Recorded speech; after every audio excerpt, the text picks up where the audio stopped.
now is Alia Harvey Quinn, the director of Force Detroit, joining us on the Michigan Megacast. Leah, thanks for being with us today. Thank you for having me. Appreciate having you on. So first off, can you tell us about Force Detroit? And for those that may not be familiar, give our audience some insight into what your organization advocates for. Yeah, so our work does peacemaking in Detroit. We work to build coalition with pre-existing peacemakers. We work to seed peacemaking efforts. We work to help fundraise for it. We work to build narratives and generate research about what saves lives and help keeps people freer and safer in Detroit, since violence is such a huge issue in our city. And violence is a major issue that has so many different factors that go into it. And there's so much that goes into making just minor changes in those paradigms. So what are some of those approaches that your organization takes to bridging some of those gaps and forming or reforming some of those relationships to prevent these issues from continuing on going forward? Yeah, so believe it or not, you said it, real safety is about relationships.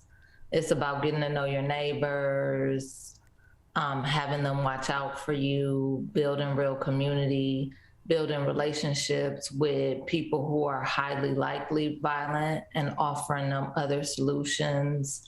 It's about canvassing your communities, sharing information, and making sure you all are safe at a neighborhood level, building relationships with institutions, talking to police. So relationship building is one of the critical key factors to safety that has sort of gone by the wayside in our community too often. What goes into that relationship building? Because it can be I would imagine it's a complicated process, and it's complicated to navigate, especially given the climate in some of these situations that ultimately lead to violence or are encouraging violence for one reason or another. So how does your organization navigate that to create these strategies and make that change in Detroit? Yeah, so I mean, first of all, we're looking for credible messengers, people who are already connected to the streets, and trying to build relationships with people who have sort of insights about how the dynamics on the streets are working. And these people are likely already stopping violence. They're already preventing people from being incarcerated. They're just not supported by a nonprofit. And so you ask what goes into that. The first thing is just accepting a person's story as they articulate it without judgment, right? And that creates a safe space for both victims of violence and people who are likely violent, who are also likely victims, to begin to heal, to begin to explore trauma. It creates safety. We're joined by Alia Harvey Quinn. She is the director of Force Detroit, joining us on the Michigan Megacast. More information on the organization, including resources about the efforts they're making in the city of Detroit, can be found at forcedetroit.org. That's forcedetroit.org for more information, including pretty extensive reports about violence and other issues that they are addressing in the city of Detroit. A lot of great grassroots work that is going into this. And can you speak to the importance of that? Like you mentioned earlier, it's so important to address these issues in the neighborhoods and address these issues with people that are directly on those front lines, witnessing these issues, maybe even in some cases previously or currently have participated in some of these incidents. How important is it, as you're addressing these issues on the community level, to have that kind of heavy involvement from people that are right there in those communities, in those neighborhoods? Because each area of a city and each community, each neighborhood of a city has its own individual identity within the greater identity of the city of Detroit. Yeah, it's hugely important. So you've got these credible messengers in community, and they could be faith leaders, people who have been supporting victims of violence to heal and build hope and restore their faith in the divine. And they could be folks that are working with young people who are traumatized and are likely dealing with violence themselves. They actually know the cause many times of what's happening, and they will know how to solve the problem sort of the easiest. And so, what happens when we try to force our way, when we try to use force to make peace, right, is that it does the exact opposite, as you can imagine, right? Whereas when you talk to the people in the community, oftentimes they know why the conflict happened. They know what the person wants in order to absolve the conflict. Sometimes it's a simple issue of disrespect, right? And the real solution is to sit two parties down and have a logical mediated conversation, right? But we never get to that point if we're sort of like plowing through and applying heavy force. And there are peacemakers in our city who have been fighting for years without pay, navigating these waters. Folks like Daryl Woods and Tafari Brent and Ray Winans and so many others that don't get paid and that deserve to not only benefit from public dollars to support this life-saving work, but they deserve institutional support wrapped around them. Leo, as you're addressing these issues and you get that input from those that are in or within these communities and are experiencing these incidents of violence or just the violence in a general sense, what then do you do as those next steps after you get the advice and you get the consultation from these individuals who know the others that are involved, who know the powers that are at play and the conflicts that are at play? You want, as you said, you want to get that information so you're not forcing your way in, you're not forcing your insight on these communities. So when you get that information, what are those next steps that you take and your organization takes it with Force Detroit to then begin those healing processes?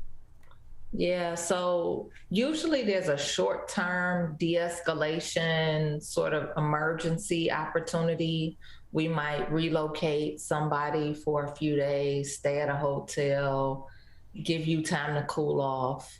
We might take somebody and have a studio session. We might know that they care more about their potential rap career than they do about this actual conflict, right?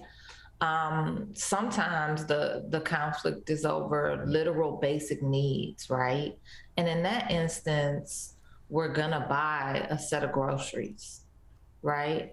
So it all depends, this individual, there's an immediate response, and then there's a long-term care plan that needs to be developed after that.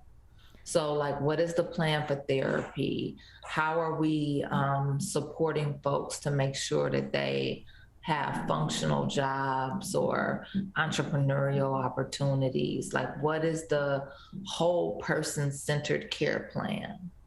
And that would be how we would look at it.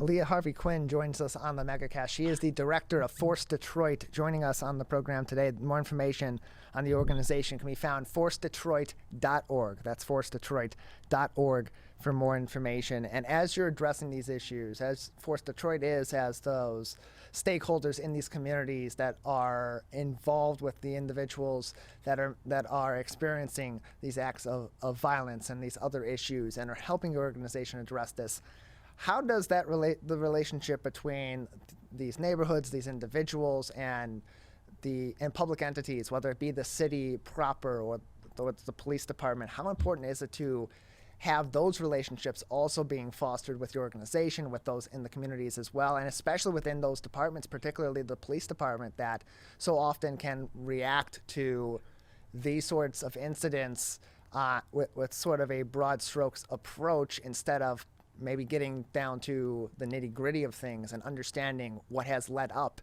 to some of these conflicts? Yeah, I think it's really important to be in an accountable relationships with all the involved, right? So oftentimes the space of peacemaking is one that is riddled. First of all, there are a lot of different peacemakers that come with a lot of different strategies, right? Some folks focus on victims, and people who are victim centered tend to want to work with police or Crime Stoppers or folks like that. Some people are focused on transformation of likely violent communities, right? Those people won't want to work with police. They will want to invest deeply in their community members that are traumatized and make sure that they come up with a person-centered plan for them. There are other people who are concerned with building sort of containers to support leaders and community members that want to prove to themselves that they've transformed. And these are groups like the People's Action, Dignity for Detroit, New Era. And then those community members can show up as a solution. So there's a lot of conflict in the space already. But at the end of the day, when you're talking about saving lives, there's a very small group of people that has a long history of doing that in Detroit and who has that particular expertise, right? We need to be able to count on each other. We need to be able to call each other in times of emergency, right? And that includes the police. Like if we're having a high stakes negotiation between groups that have different ideologies and are at war with each other, it might help to have a squad car outside so that nobody gets followed when the negotiation is over, right? Even if you're not planning the thing out with the police. It involves the city, right? The city and public institutions should be funding this work overall. Across the country, this work has been evidence-based, tremendously successful. In places like Oakland, it's been able to reduce violence over the course of 7 years up to about 60%, right? That's fantastic. In Newark, it was 35%. They've seen success in cities like New York, Indianapolis, right? And so this is a movement across the country that the White House has even embraced. And actually, in that respect, Detroit is being left behind. So it's really, really important that we're getting public dollars to solve this problem of violence. So it's not, according to the White House initiative, because I don't know if I mentioned earlier that Joe Biden announced $5 billion of investment for this field of work as a part of the Build Back Better bill that didn't pass. And in that process, he selected 16 cities to receive the investment.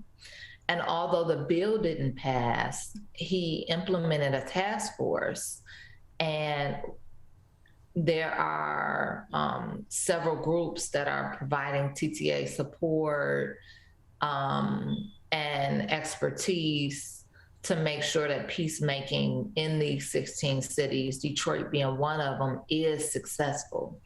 So now is the time to invest in this work. Now is the time to sort of like welcome peacemakers who haven't had the opportunity to work full time and invest. And the city, the police, even groups who have different ideologies about how to go about making peace, they're a part of that broad spectrum, right? Philanthropy. Really, if we're going to make Detroit freer and safer, we really need all hands on deck. It's not a small lift. It won't be a small task.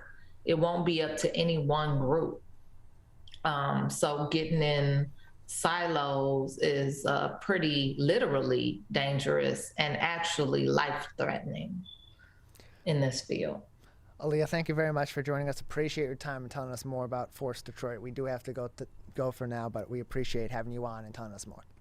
Yeah, thank you.